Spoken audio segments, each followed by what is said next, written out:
Buenas tardes, profesor y compañeros. A continuación les hablaré sobre el bádminton. Es un deporte que todavía no es muy reconocido, pero poco a poco nos iremos introduciendo en él. Mi nombre es Isidora Jiménez, estoy en tercer año de Pedagogía en Educación Física en la Universidad Andrés Bello. Bueno, vamos a empezar con la historia. Se sabe que el bádminton es originario de Asia. Allí se han jugado deportes de volante, perdón, durante siglos, y cuando hablo de esto me refiero a deportes donde se utiliza una pelota o una plumilla. Con la llegada de los europeos, a estos deportes se les empezó a denominar Battledore o Shuttlecock. Estos dos términos hacían referencia a la raqueta y al volante respectivamente, que es el proyectil al que uno le pega. En cuanto al bádminton en concreto, no se sabe bien cuál es su origen. La versión más aceptada es que procede de la región de Pona. En la década del 1870, en esta región había una guarnición del ejército británico y los militares empezaron a practicarlo denominándolo Pona o Pona, y en el año 1873 se escribieron las primeras reglas denominadas reglas Poon por el nombre de dicha guarnición. Posterior a esto, el bádminton llega a Inglaterra y cambia de nombre.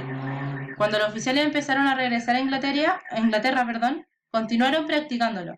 Y para esto fundaron un club en Folkestone y ahí jugaban según las reglas ya creadas y con equipos que iban como de 1 a 4 jugadores, y no se demoraron mucho en darse cuenta de que solo con 1 o 2 jugadores el juego funcionaba mucho mejor y era más dinámico.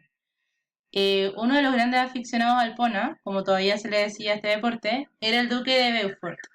A él le gustaba organizar jornadas de Pona en su finca campestre, conocida como Badminton House, y lo hacía como tan seguido, con tanta frecuencia, que el nombre de la casa quedó asociado a este deporte. Y por esto el nombre original pasó al olvido. En el año 1887, The Bath Badminton Club hizo una revisión y modificación de las reglas del PUN para adaptarla al juego del momento. Volvieron a revisarse en el año 1890 y 1893, ya que también habían variaciones y se iban desarrollando más. Para el año 1890, el deporte ya había llegado a Estados Unidos y a Canadá, y estos países crearon sus propias asociaciones nacionales, y 5 años más tarde las reglas de los distintos países se unificaron, ya que antes cada país tenía como sus reglas. Bueno, aquí les dejo como un dato de que el bádminton es deporte olímpico en 5 modalidades, que está individual masculino, individual femenino, dobles masculino y femenino, dobles mixto, donde la pareja está compuesta por un hombre y una mujer, y para un alto nivel de juego, este deporte requiere de resistencia aeróbica, de fuerza y de velocidad, y también es un deporte técnico con altas exigencias de coordinación y habilidad con raqueta. Es de poco impacto. Bueno, ahora vamos a hablar un poco de los campeonatos y organismos. En el año 1899 se inició el primer campeonato llamado All England Open, organizado por la Asociación Inglesa de Badminton. Este era un torneo nacional para dobles de caballeros y damas mixto, y solo un año más tarde se incorporaron las competiciones individuales. Este campeonato, además de ser el torneo de bádminton más antiguo, fue considerado el campeonato mundial de este deporte hasta el año 1977, cuando la Federación Internacional de Bádminton lanzó los campeonatos oficiales. Esta federación nació en el año 1934 y lo hizo de la mano de 9 países, que se pueden ver acá. Entre estos, Inglaterra, Escocia, Gales, Canadá, Dinamarca, Francia, Irlanda, los Países Bajos y Nueva Zelanda. Y 2 años después se incorporó India. El siguiente hito importante del bádminton se produjo en el año 1992, que este fue el año en que se convirtió en deporte olímpico en las 4 modalidades que hayamos visto anteriormente, en la diapositiva anterior, y la modalidad de dobles mixtos se agregó en el año 1996. Bueno, vamos a hablar un poco de las diferencias del bádminton con deportes de otras raquetas, con otros deportes de raquetas. Aunque todos los deportes de raqueta tengan una similitud en cuanto a objetivos y mecánica, el bádminton es bastante característico comparado con el resto. La principal diferencia, que es lo que uno aprecia a simple vista, es que el bádminton no se juega con pelota, y en su lugar se utiliza un proyectil cónico llamado plumilla, que se encuentra en la esquina izquierda. La plumilla en algunos países también es conocida como pluma o volante, y está dividida en dos partes. Por un lado tiene como una semiesfera de corcho recubierta con cuero, que es golpeada con la raqueta, y por el otro lado hay 16 plumas insertadas en este corcho, que le dan esta característica a su forma y así sus propiedades aerodinámicas, ya que la parte del corto es más pesada y esto hace que cuando uno le pegue, se gire rápidamente y las partes de la pluma ejercen un freno que hacen que el volante de la plumilla pierda la velocidad brusca rápidamente. Y la otra diferencia es la raqueta, que las raquetas de badminton son muy livianas, las más pesadas son como de 115 gramos aproximadamente, y si hablamos como de raquetas profesionales, no llegan a los 100 gramos y hasta incluso hay raquetas de 70 gramos. Y también existen otras diferencias, que aunque en la mayoría de los deportes de raqueta, como la pelota puede botar en el suelo antes de ser golpeada, como por ejemplo en el tenis, en badminton no. Cuando la plumilla cae al suelo, el punto se da por finalizado. En el badminton, además, el saque no proporciona tanta ventaja al jugador que lo ejerce y raramente se ve como un punto directo de saque. Y la pista tiene unas dimensiones más reducidas y la red está a más altura que en otros deportes de raqueta. Bueno, ahora vamos a hablar un poco de la pista o la cancha de badminton, como lo quieran llamar. Bueno, aunque en el badminton empezó siendo un deporte de exterior, en la actualidad es un deporte que se practica bajo techo. Esto es por la livianidad de la plumilla, porque las corrientes de aire le afectan con facilidad y esto hace que las condiciones climatológicas puedan alterar el juego en este deporte, mucho más que en otros deportes. De hecho, en los torneos profesionales de más nivel, el aire acondicionado es como un aspecto fundamental a cuidar a la hora de preparar las instalaciones, ya que este puede variar el juego, la dirección de la plumilla y puede tener grandes repercusiones. Bueno, en cuanto a la pista en sí, es de dimensiones más reducidas que los otros deportes y por eso es frecuente ver varias pistas paralelas dentro de un mismo recinto, aunque siempre tiene que haber un espacio libre de obstáculos alrededor y medio metro en los laterales y un metro en los fondos. Bueno, la longitud del campo de badminton, tanto para individuales como para dobles, es de 13,40 metros. Sin embargo, el ancho es distinto. Es de 5,18 metros para individuales, que es la zona verde que se ve. eh, y para dobles es de 6,10 metros, que es la zona azul que se ve. Las líneas que lo delimitan se consideran parte del terreno de juego y si la plumilla cae justo encima de la línea, se considera que está dentro. Como en la mayoría de los deportes de raqueta, la pista está dividida en dos campos por una red. Esta red se encuentra colocada a una altura de 1,53 m en el centro y de 2,55 m en los extremos.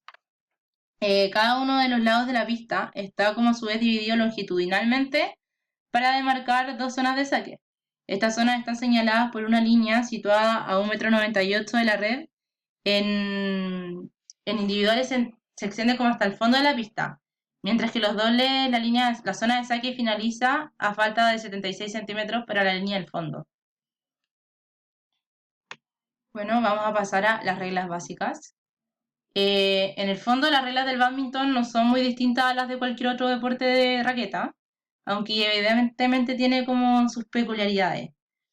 Bueno, la puntuación en el badminton. En un partido de badminton siempre se juega al mejor de 3 sets, independientemente de que sea individual o dobles. Cada set lo gana el jugador o pareja que llegue antes a los 21 puntos, siempre que haya una diferencia de 2. Si no existe esta diferencia de 2, el set continúa. Pero en el caso de que el set alcance un empate a 29 puntos, se juega el Golden Point, que el jugador o pareja que logra los 30 puntos primero se adjudica el parcial. Igual que en otros deportes de raqueta, en el badminton se puntúa cuando el oponente no puede devolver el volante o la plumilla, y esta queda en su parte de la cancha. Cuando el oponente lo consigue devolver, pero lo manda fuera de las líneas de la cancha. Y si el oponente toca el volante o la plumilla 2 veces seguidas antes de que cruce la red. En dobles también se considera falta si lo toca uno de los dos jugadores, o sea, un jugador y luego el otro, ya que solo un jugador puede darle el golpe.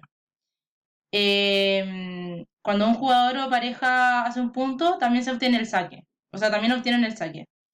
En el momento en que el primer jugador o pareja alcanza los 11 puntos, se hace un descanso en el cual pueden hablar con sus entrenadores. También se produce un descanso de 2 minutos entre set y set. Y cada jugador o pareja inicia jugando en uno de los dos lados de la pista. En el descanso antes del segundo set cambia al lado contrario. Entonces los dos equipos o los dos jugadores que estén compitiendo siempre van a jugar a los dos lados de la cancha. Y en caso de llegar al tercero, se vuelve a cambiar antes de que comience nuevamente el descanso de los 11 puntos. en el caso del tercer set. Bueno, vamos a hablar ahora un poquito más del saque. Antes del inicio del partido se realiza un sorteo y el jugador que gana puede elegir entre sacar o recibir. En los siguientes sets empieza sacando el jugador o pareja que ha ganado en el parcial anterior. Y cuando el jugador que saca tiene un número par de puntos en su marcador, debe realizar el servicio desde la zona de saque derecha de la pista. Y cuando el número es impar, desde la zona izquierda. El jugador que recibe debe colocarse en la zona opuesta al que saca, es decir, en diagonal. Y para que un saque sea válido, deben realizarse por debajo de la cintura, debe ir dentro de la zona de saque opuesta, y además no tiene que tener ninguna de estas faltas que voy a mencionar ahora. La primera es golpear las plumas o la plumilla del volante antes de la parte del corcho. O sea, es golpear las plumas de la plumilla antes que el corcho. Siempre se golpea el corcho. Pisar alguna de las líneas que demarcan la zona de saque, que esta regla también afecta al receptor. Levantar un pie antes de golpear la plumilla. O hacer una malla evidente con la raqueta simulando un golpe al volante, pero sin llegar a hacerlo, esto se denomina doble golpe. Cuando uno hace como que le va a pegar y pasa de largo. Bueno, ahora vamos a hablar un poco de los golpes en el bádminton. El bádminton tiene una amplia variedad de golpes que requieren de mucha habilidad para ejecutarlos de manera efectiva. Estos pueden ser de derecho o de revés, según la situación de juego. De hecho, las zonas delanteras y media de la pista, casi todos los golpes tienen como la misma efectividad. O sea, que si se ejecutan de una forma o de la otra, va a ser igualmente efectivo. Y por el contrario, desde el fondo es preferible utilizar los golpes de derecha con potencia, aunque jugar de revés también tiene sus ventajas como limitarle la visión al rival. La elección del tipo de golpe y la manera de ejecutarlo vendrá dado por varios factores, como el punto de la pista donde se encuentra el jugador, la zona, perdón, hacia la que va el volante, la altura que se puede alcanzar, también como la posición en la que está el rival. Ahí uno tiene que ir viendo y con el tiempo va conociendo más sobre esto, la práctica, hace que sea más fácil elegir. Bueno, los golpes básicos y más frecuentes durante un partido de bádminton son el servicio, que puede ser corto o largo, el remate, que lanza el volante en picado desde una posición elevada y con velocidad, el clear, que busca el fondo de la pista contraria desde la zona del hombro, la dejada, que es un golpe suave para que el volante caiga lo más cercano posible a la red, la levantada, que es como defensa contra esas dejadas que hayamos hablado anteriormente, el bloqueo, que pretende contrarrestar un ataque mediante una dejada, y el drive, que es el golpe de contraataque que busca tomar la iniciativa del punto. Bueno, aquí yo vi unos papers que habla como del análisis antropométrico de los jugadores. En la tabla 1 se puede ver como, bueno, hombre, mujer, la talla, peso, envergadura. En la tabla 2 habla más de pliegues cutáneos, de subescapular, tricipital, suprailíaco, abdominal y muslo. En la tabla 3 de los perímetros del brazo dominante, brazo no dominante, que acá se puede ver que el brazo dominante tiene un mayor porcentaje que el no dominante, del muslo, la pantorrilla. La tabla 4 habla de diámetros del bíceps humeral, la muñeca, femoral. Y la tabla 5 de los porcentajes corporales de la talla, el índice de masa corporal, porcentaje de graso, peso óseo, peso residual, peso muscular. Bueno, esto fue como uno de los pocos papers que encontré, ya que de badminton todavía no hay mucha información, ya que no es un deporte tan conocido como, por ejemplo, el atletismo o fútbol, otros deportes. Y bueno, la conclusión es que el badminton es un deporte de raqueta en el que no se utiliza una pelota, sino un proyectil cónico llamado plumilla, volante, pluma. Este surgió en India y fue introducido en el occidente por los ingleses y es olímpico desde Barcelona del año 92. Sus reglas no son muy diferentes a las de otros deportes de raqueta, aunque sí los elementos que se utilizan para el juego, por ejemplo las raquetas que son mucho más largas y ligeras. También el servicio es distinto, ya que en el bádminton no es tan decisivo como en el tenis, y aún así cuenta con múltiples reglas que no debes perder de vista como a la hora de seguir un partido, más si es doble. Y sigue siendo un deporte muy minoritario, que bueno, en los últimos años ha tenido un noble ascenso, pero aún no es tan conocido. Pero esto va en progresión. Y esta es la presentación. Bueno, acá está la bibliografía y muchas gracias por escuchar.